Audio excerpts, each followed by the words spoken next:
Over the summer, Deputy Attorney General Todd Blanche conducted a two-day interview with longtime Jeffrey Epstein associate Ghislaine Maxwell. Maxwell is currently serving a 20-year sentence after being found guilty of sex trafficking charges in connection to Epstein.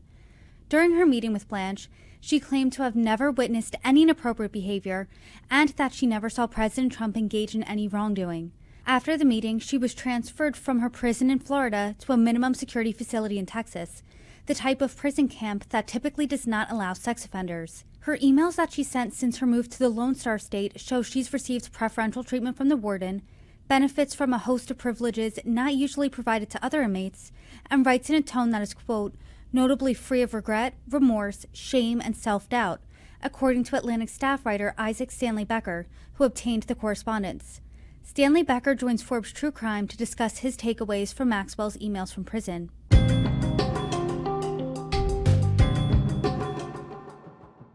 Hi everybody, I'm Brittany Lewis, the host of Forbes True Crime. Joining me now is Isaac Stanley Becker, staff writer at The Atlantic. Isaac, thanks so much for joining me. It's great to be with you. In the past few weeks, troves of emails and text messages sent to and from Jeffrey Epstein, released by the House Oversight Committee, have really been driving the headlines.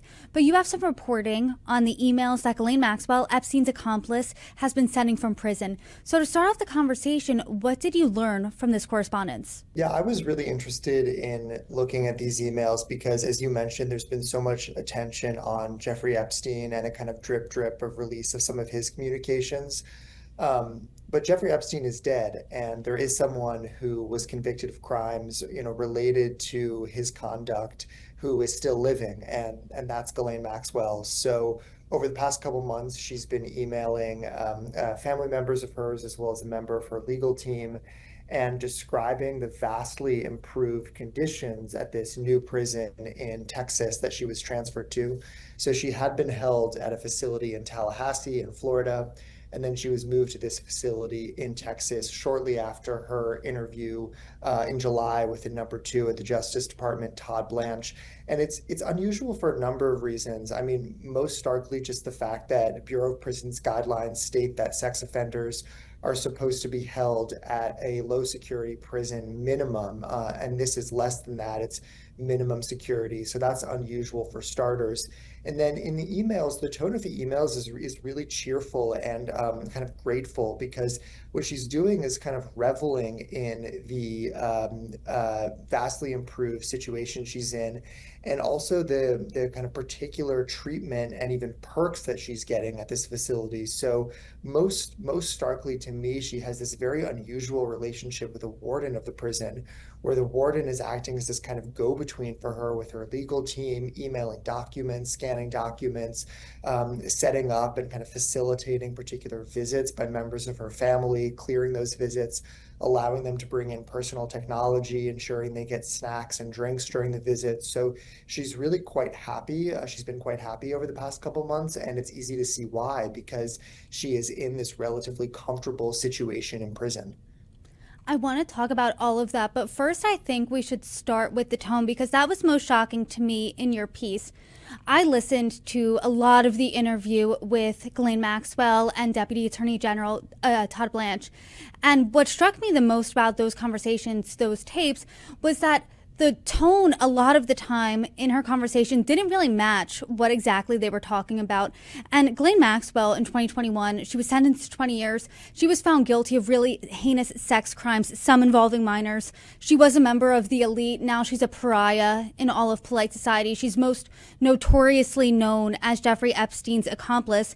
But you're reporting that there was not a shred of remorse, self-reflection, sadness for the victims in these emails. I mean, dive a little deeper in there for us. Yeah, Brittany, I didn't know exactly what to expect when I first started sifting through these, but I thought that there would be some kind of sadness in them, if not for the victims, then for kind of her own situation, her own conditions. This is a person who, as you said, has had a kind of spectacular fall from grace, a member of high society, cavorting with politicians, business elites, academics, and now she's serving a 20-year prison sentence. So I expected there to be some kind of sadness, again, if not for the victims, for her. But at least in the dozens of emails that I reviewed, there isn't a trace of that. Now, it's possible that this is just one piece of it, and maybe it's not representative of the kind of larger set of emails that she's sending. But if this is representative, it's absolutely devoid of that kind of emotion. And what it is cheerful and optimistic, and talking about vacation destinations that she likes. She talks about how she loves Croatia. It's one of her favorite places in the world. One of her family members was visiting there or was emailing her from there. She uses little expressions like "it gladdens the cockles of my heart," and remarks on that as a classic English expression. So it's the way one would email under ordinary circumstances with family members and with others. I found that really striking.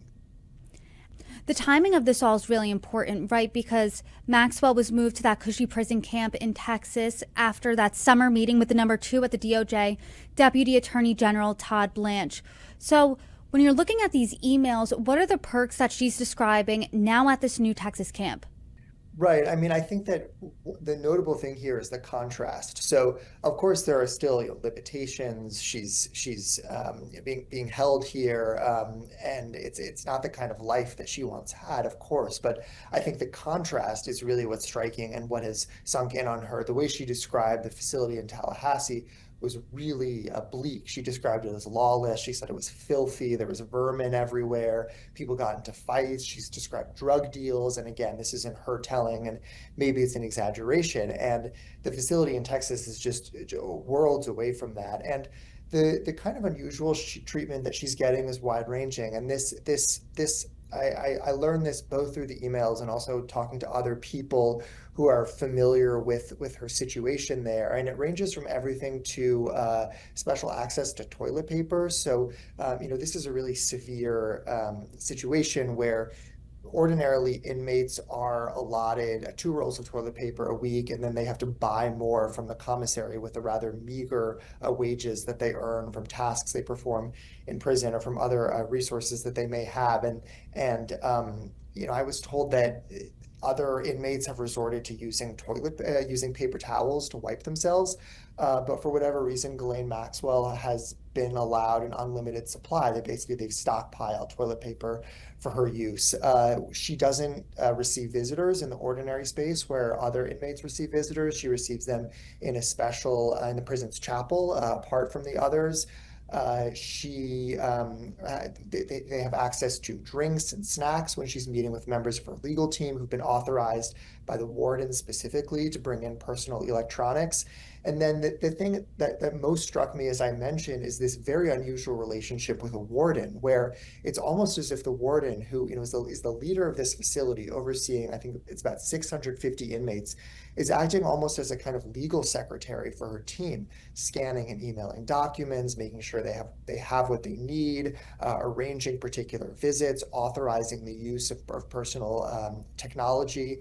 And I spoke to defense attorneys in the area in this part of Texas, seasoned defense attorneys, including some who've represented clients who've been held at this facility. And they said that this is just so outside the norm. One likened it to the CEO of a major company attending to the concerns of an individual customer. They said that the warden just does not engage and interface with individual inmates like this.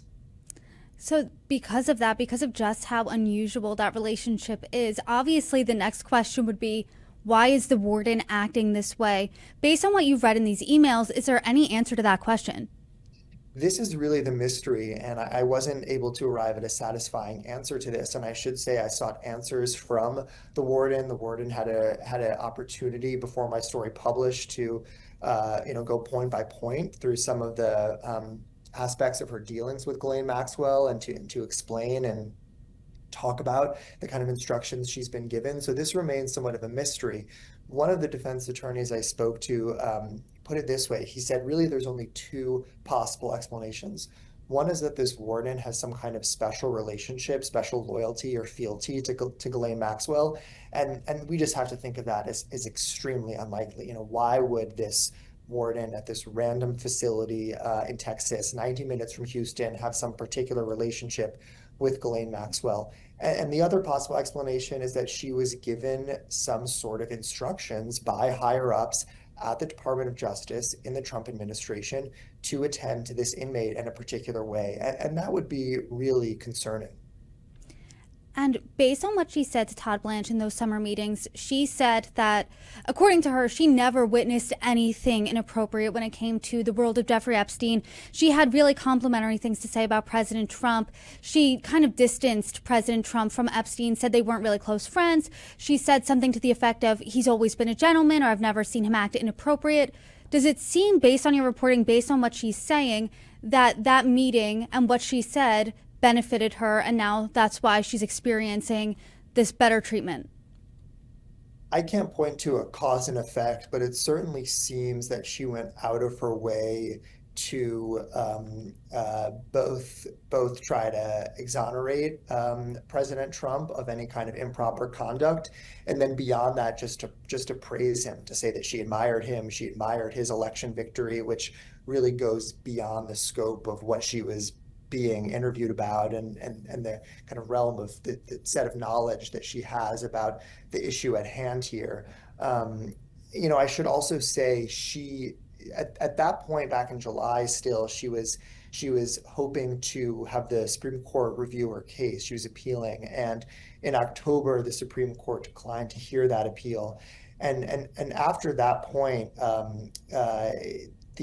basically the last best hope she has is some form of clemency from Trump's, some form of commutation or a pardon. And in these emails, it was suggested that she was preparing that kind of application. But I think that just underscores the level of control and how much power President Trump has over her fate, and how really that is now her last chance to get early release, and not serve the remainder of this lengthy sentence. And at this prison camp, she's not the only big name there. There's Elizabeth Holmes of Theranos, the former Real Housewife of Salt Lake City, Jen Shah. Is there any indication of how Ghislaine Maxwell is interacting, if at all, with any of these prisoners, and if any other prisoner is even getting the same level of treatment that she's getting? Yeah, it's a really good question. I should say I didn't do an exhaustive account of each inmate's situation or conditions in this facility, but I was able to learn a little bit in the course of the reporting about the way in which an inmate's situation is oftentimes shaped by their personality, by their way of relating or interacting to others, and so that may have an effect on the type of treatment they get, the sort of situation they're in, how they interact with other inmates, as well as the prison staff. So whether it's more high-profile inmates or others, they may often have somewhat different, get somewhat different treatment. Now, I think that the prison is doing its best to keep her away from some of the others because they know that she is a lightning rod in many ways. So I know, for instance, that when she was brought to the facility, she did her kind of medical check-in, not in normal operating hours. And I think part of the reason, at least, why she may be seeing visitors in the prison chapel as opposed to elsewhere is because they just want to create a kind of buffer for her with other inmates. There was an incident in which another inmate whose child actually faced sex trafficking was extremely alarmed by Ghislaine Maxwell's presence there, spoke out. She was transferred, which her legal team saw as a form of punishment. So these are really sensitive charges that she was convicted of, and I think that there's an understanding that that could be grounds for difficult and even possibly violent interactions with other inmates that they're trying to avoid. And like you said, someone who's usually found guilty of sex trafficking crimes like this isn't in a facility with this few of restrictions. But you talked to the prison nurse who was fired for leaking these emails. Can you talk to us about those conversations and what exactly she said? What was her reasoning behind leaking the emails? Yeah, she really emphasized that she didn't do this for political reasons. She said that she was raised in a conservative Republican family, and what really troubled her was, again, this appearance of kind of special treatment and this very unusual relationship with a warden that she felt needed to be brought to the public. And then when you're looking at these emails, did it seem like to you that Ghislaine Maxwell knew, hey, these might one day get in the hands of a staff writer at The Atlantic and be posted for the world to see? Does it indicate to you that, because it indicated to me when I read your piece that she doesn't think she's in there forever. I mean, she joked that she could be a lawyer maybe when she gets out. I mean, talk to us about what you think, go into her head. What do you think she thinks is next? Right. I think she is certainly holding out hope for that, and she does have those plans for the future. It was hard to tell if that was just a joke that she was making about all this legal work that she's doing and trying to get an early release, and how that sets her up for possibly some kind of late in life legal career. Who knows? Never say never.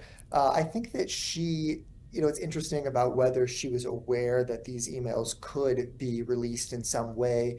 They're both in the emails. She is both engaged in fairly private back and forth with her family members, advising them, be low profile when you come in, dress as if you're my lawyer, don't make a big show of things. So in a somewhat personal way, having a back and forth with them. But there's other moments in which she's pretty cryptic about the way that she refers to certain things, and telling her lawyer kind of, don't take that meeting, or I don't want to take that meeting because it's too good to be true. And she doesn't refer exactly to what she's talking about. So I think she is aware. She's a smart person. I think she's aware that that is a risk. And her family and her other interlocutors, including this lawyer of hers, do also keep her abreast of the intense public interest in her, including the paparazzi that's been stationed outside this facility, and just telling her about that, and the swarm of cameras that have been following her. And I think, I mean, I can't state it enough that the crimes that she was convicted of are heinous sex crimes against minors.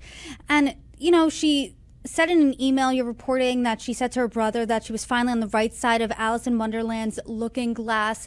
I mean, it seems like she has this almost optimistic tenor, maybe because she has nothing to look forward to. But, does she realize that the optics, if President Trump pardoned her or commuted her sentence or anything like that, I mean, aren't very good because her crimes are so heinous? Do you think she's tethered to reality in any way? Well, I can't really speak to what's going on inside of her head. I do think that the power to and ability to kind of rationalize these things is oftentimes can be pronounced.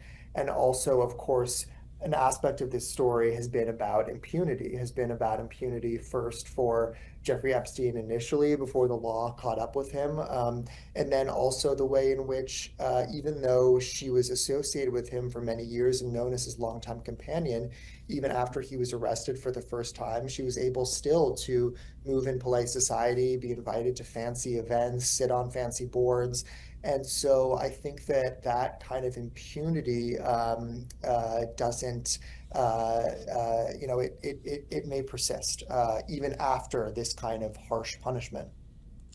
And Congressman Jamie Raskin wrote a letter to Trump. He revealed there that Ghislaine Maxwell is working on that commutation application. He also added that the federal law enforcement staff working at the camp have been waiting on Miss Maxwell hand and foot, just like you're reporting. And then he posed this question: what information is Miss Maxwell agreeing to suppress in order to receive such outlandishly favorable treatment as a federal prisoner and convicted sex offender? Based on these emails, do you have that question too? I do, and the members of Congress have written to the president about this, have also written to the warden and sought answers. As far as I understand, they have not received those answers. But I think that if there's an explanation for her special treatment, if it has to do with ensuring her safety, ensuring the safety of other prisoners, maintaining order at this facility, then let's air those rationales and air those answers, and then let's discuss it and let's discuss the basis for it. But as of now, I think there are grounds for suspicion about what's going on here because of the very unusual circumstances, starting with her presence at this facility that the federal guidelines, Bureau of Prison Guidelines, state is improper for the nature of her offenses. Well, Isaac, I really appreciate your reporting. Really eye-opening stuff. And as we perhaps get answers to these questions and see more from her, I hope you can come back on and join me. Thanks for the time. Thanks, Brittany.